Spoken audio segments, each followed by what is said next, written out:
Chris Prefontaine, founder of Smart Real Estate Coach and Leverage Client, has re-engineered real estate deals. Listen in to hear how Chris and his team create real income on term deals without using cash or jeopardizing your credit.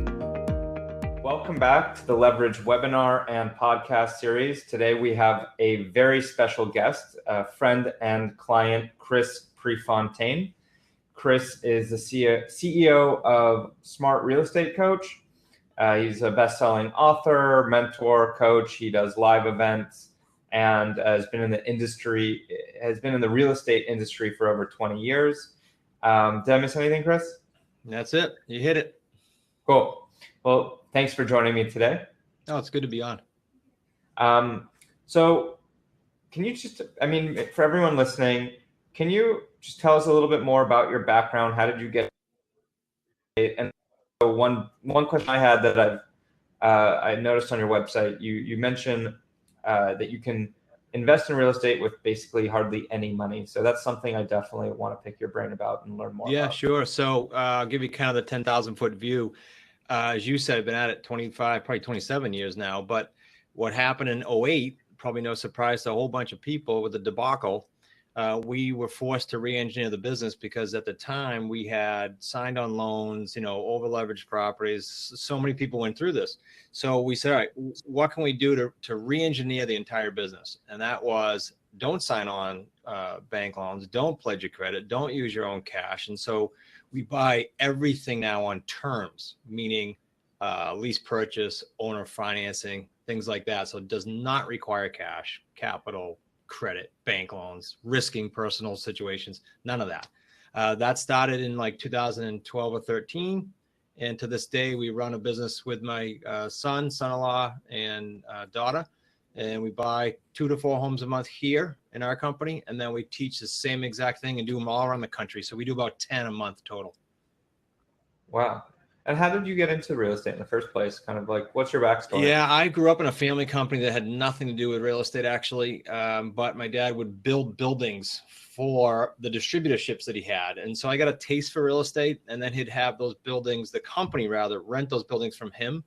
So I watched that go on, and then he'd do some land flips and things like that. So I always had an itch for real estate. I started back in 91-ish, building homes and things like that and flipping land. Wow. So how do you find these they're called term deals? Yeah. Is how you're explaining it. How do you find these properties where you can do it with that setup versus getting a mortgage from a bank? Yeah, so we're always looking for people that couldn't sell in the open market. It could have been they were an expired listing. That means a realtor had it and it didn't sell. It could have been functionality. It could have been overpriced, a number of different things. But that's who we chat with. That's who we target, so to speak. We also speak with for sale by owners who, for whatever reason, aren't selling. This market's hot now in most pockets around the country, so that's getting fewer and fewer.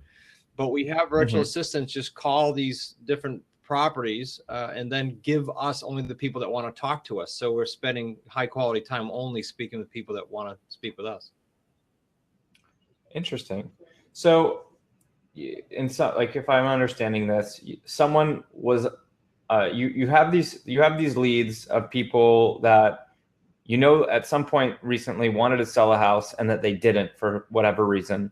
So then you reach out to them, or you're using. Is this something that I know you're a client. You're using leverage quite aggressively. Is this one of the things that leverage is helping you with? Not at this time, but they're researching it for me. I've got so many things going on with leverage. It's pretty cool.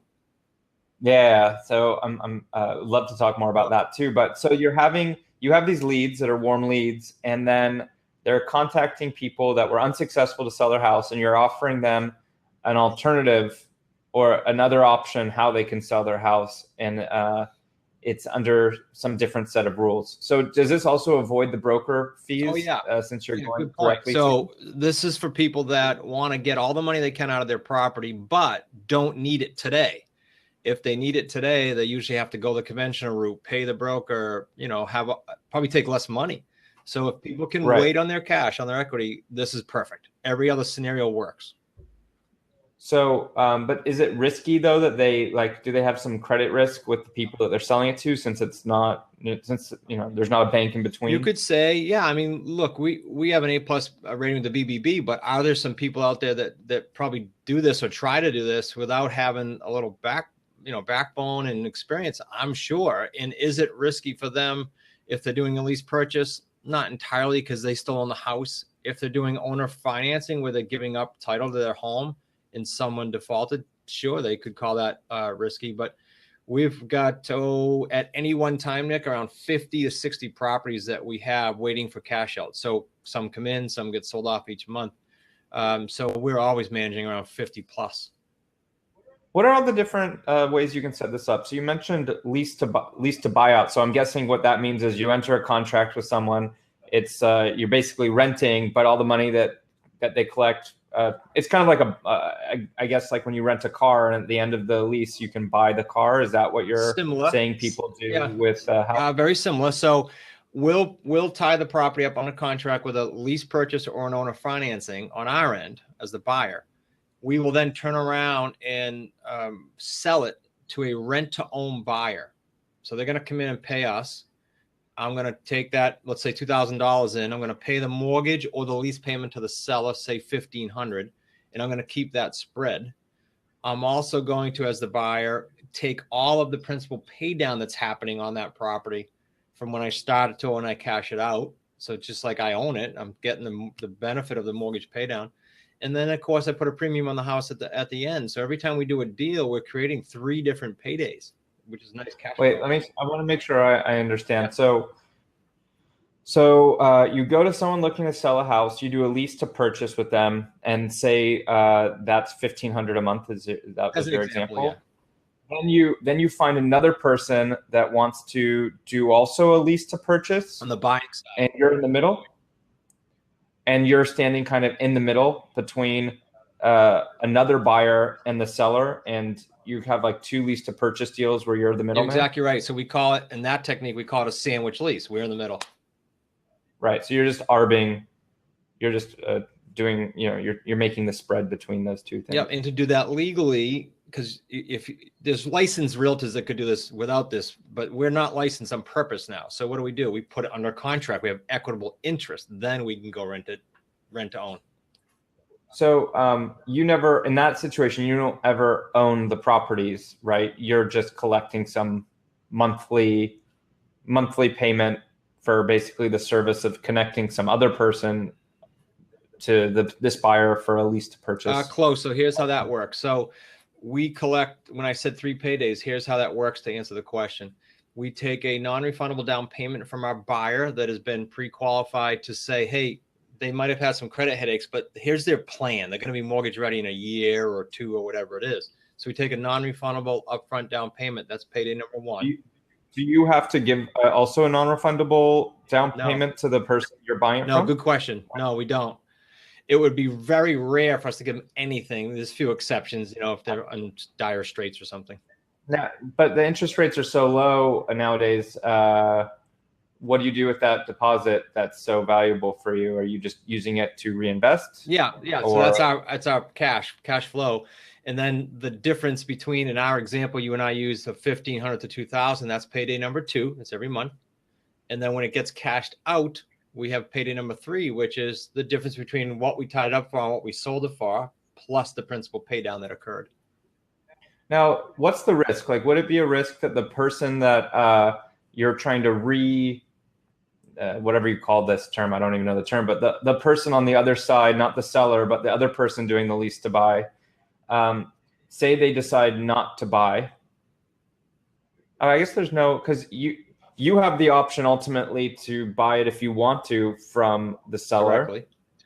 And the other person in front of you has the option to buy it from you. So there's really, where's your risk? Like, is there any scenario where you lose money? It's perfect the way you asked it, because here's what happens, Nick. I will put, let's say you're my buyer.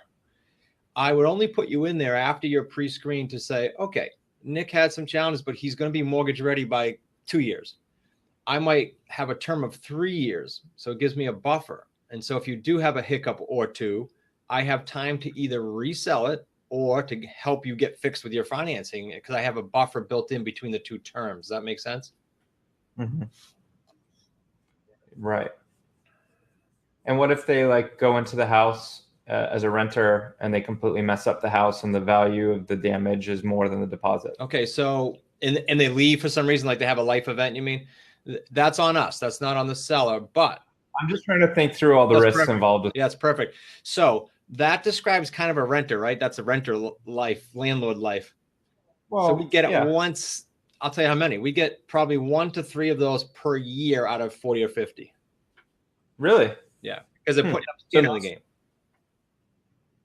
Interesting. That's a differentiator, by the way. Renter versus buyer.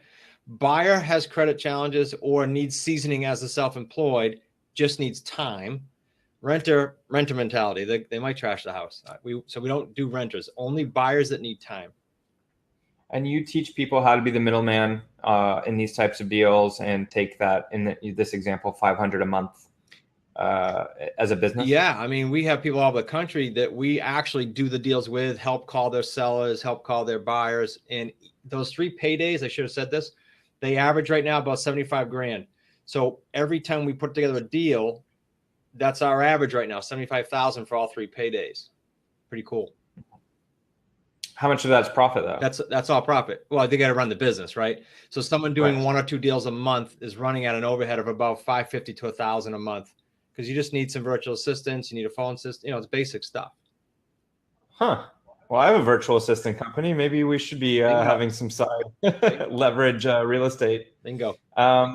So what other types of strategies do you teach people? That's an interesting one that we just went over. Yeah, one of my favorites. We do more of those because they're easier to do. But the next popular with us is owner financing. And owner financing can mean a lot of things, right? In a lot of different deals. But to us, it means what? It means the seller is debt-free. They don't want or need their cash now, and they want all the money in the property. So here's what we do. I'll give you an example. So we did a 10-acre estate in Pennsylvania with one of our students.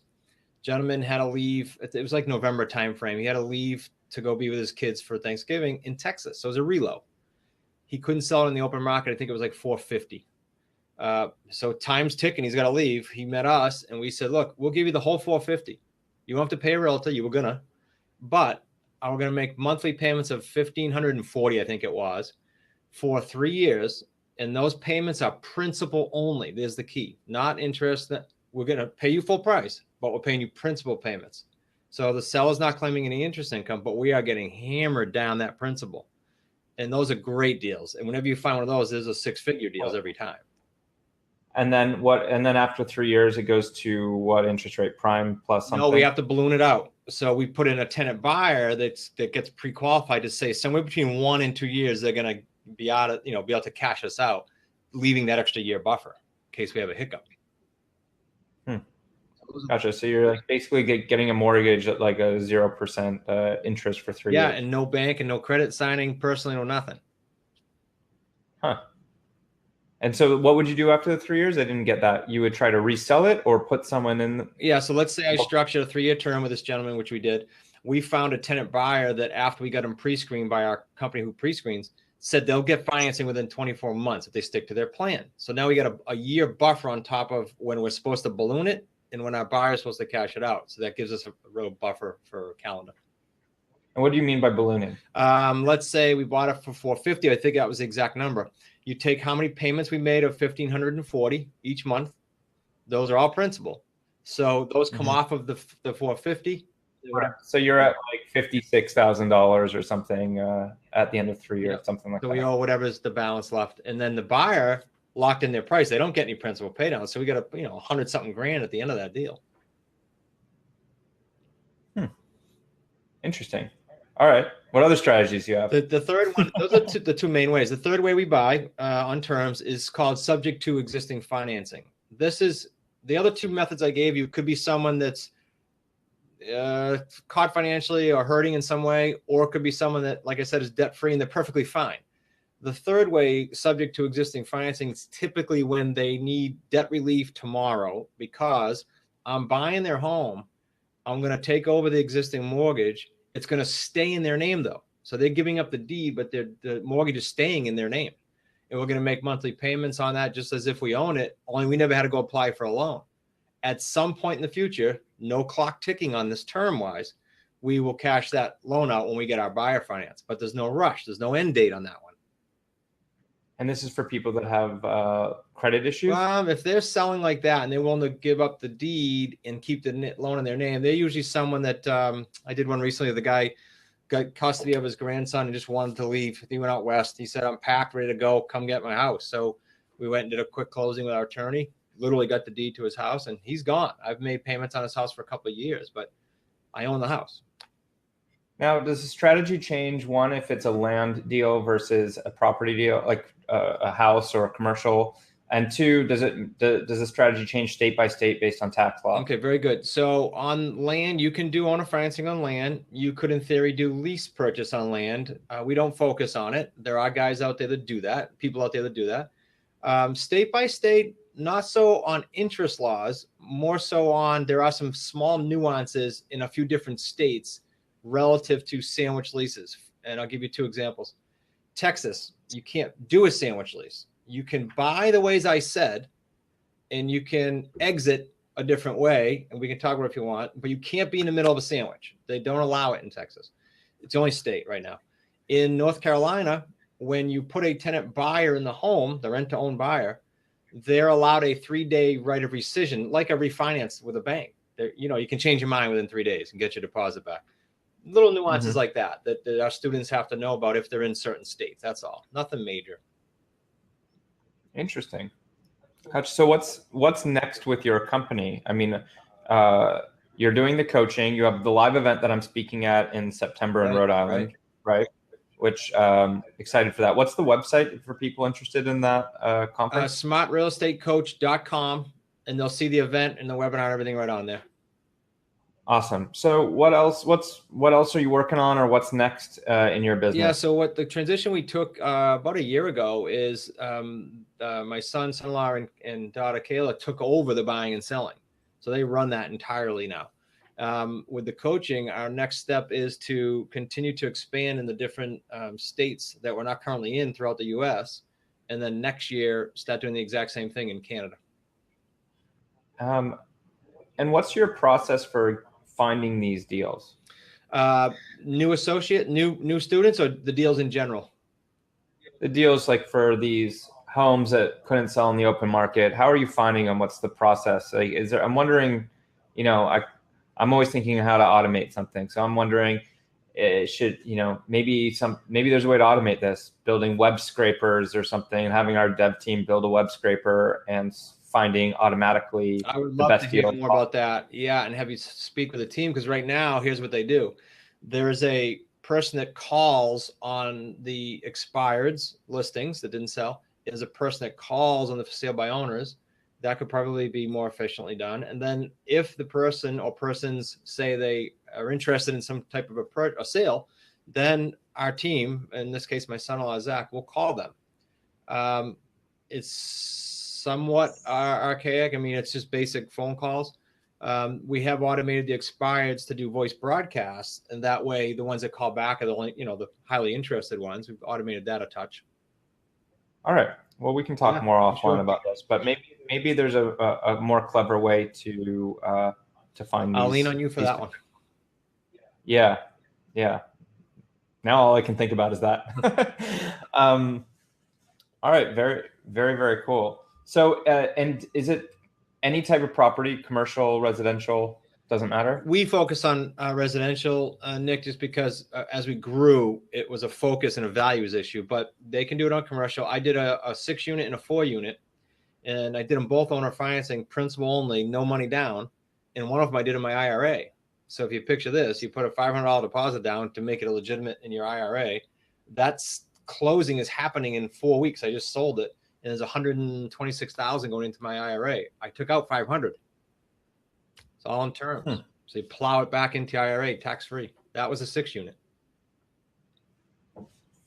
Okay. And is there a particular state where you're finding there's more of these types of deals, or it's more lucrative in some places than others? Good question. So that changes. So Right now, a lot of the areas that we have students in are hot. The market's hot now. It's a seller's market. So they're selling quicker, harder to find leads, more calls are needed to get the same amount of properties.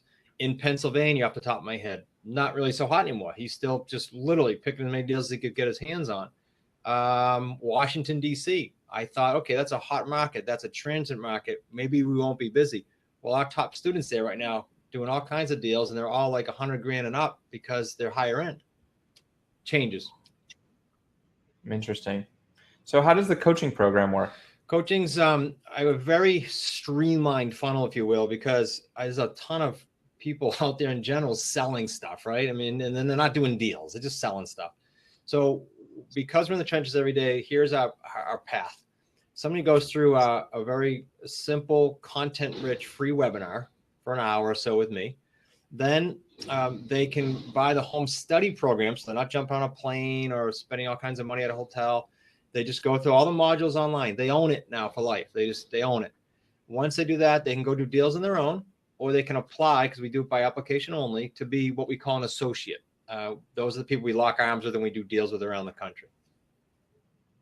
That's it. That's how streamlined. And you're going to the event. We don't do a ton of those. We do one a year. It's for mostly our clients and others that want to come. And what's the price point on the coaching, on the event? The home study program is just under $1,000, $997 or something for 60 plus videos. We just finished the revamp on this in about 90 different steps. If you count, like, here's a link and here's a reference as a step. Quite robust. There's literally nothing out right now like it. So just under $1,000 to do that. And then they can apply at different levels of associates if they want to go ahead and get their hands on those deals that are worth 75 grand each, over time. Very cool. Well, I want to be respectful of your time. Where can people find out more about you? They can just go to that site that you asked, smartrealestatecoach.com, and look at the free webinar. And they can also check our podcast out, smartrealestatecoachpodcast.com. And you were a guest on that, so it'd be cool. They could hear your show. Yeah, definitely. And check out your event. I'll be a speaker in September. What are the dates of that? That is September, I think it's 22 and 23, but it's on the smartrealestatecoach.com for sure.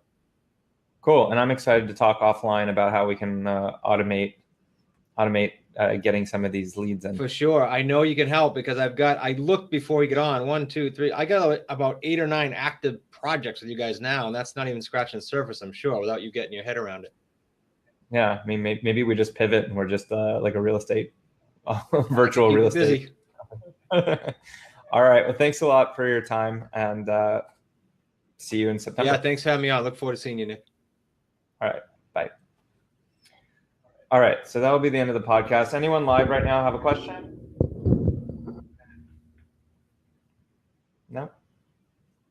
All right. Well, let's connect after. But that was super interesting. I'm pretty sure that there's got to be some smart ways of doing this. I mean, so there's some of the associates now are on the Slack channel that you guys built for us. It's been helpful, and they're all talking about, they need this new virtual assistant to call, and they can't find this type. So we should probably brainstorm that on a call, you and I. Yeah, I mean, like I don't know if you know my background, but it was in high frequency algorithmic trading. So it was always, I don't know much about real estate, but it was always something like interesting to say scrape all the data off of like Airbnb or different data sources and try to figure out quantitatively overpriced and underpriced land or property, just using math, or predicting the price of different areas based on patterns that you see in similar areas. So, but apart from that, like, I'm pretty sure there must be ways to find these properties that weren't able to sell and, get that into a database somewhere. Yeah, and we don't touch things like yet. Facebook, we haven't touched it for lead generation at all. Just from a focus and a cost standpoint, we haven't even attacked that. They just started YouTube with your help, with your guys' help. So I think we're not scratching. Do you look at Street Easy? What was that? Do you ever look at the website Street Easy? Nope, haven't heard Street Easy. Yeah, so Street Easy, I think it's just a New York thing. Right, but that's a place to like look up properties, and I wonder if they have like an API so you can pull all the data. I'll take a peek and I'll tell Zach and Nick about our conversation, and we should circle back. Yeah, but there might be a way to connect to the, or like what's the other big one? Trulio. He's big. Yeah. Yeah, there might be a way to connect via the API of some of these things and automate the finding of these homes that weren't able to be sold. That would be sweet if we could get those more often and more plentiful. Yeah, and then I could sit with you and try to work out like what's the algorithm, or like what are the rules? Maybe if it didn't, we're going to find patterns like to figure out what are the best properties to focus on, right? But maybe if a property was put on the market, taken off, and then put back on, then taken off, like that's tells you something different than just if it was taken off twice. Or I agree with that. That's like an expired that happened 2 or 3 times. Now they're getting frustrated. Now that now it's like, yeah, right. And then like kind of have like a lead score on these people, like, hey, this one seems like the highest probability of a successful That's one. really cool. Yeah, cool. All right. Well, let me know. I'll jump back on with you. If you enjoyed this week's episode, head over to podcast.getleverage.com to download our free one-page podcast cheat sheet with 3 creative real estate tactics Chris and his team created on term deals. Thanks for listening to the Leverage Podcast. Leverage is a premier outsourcing platform that gives you access to a team of skilled professionals who can complete any task or project for life and business. Our goal is to help people be their most efficient and productive selves. Focus on your unique ability. Let us do the rest. Get leverage.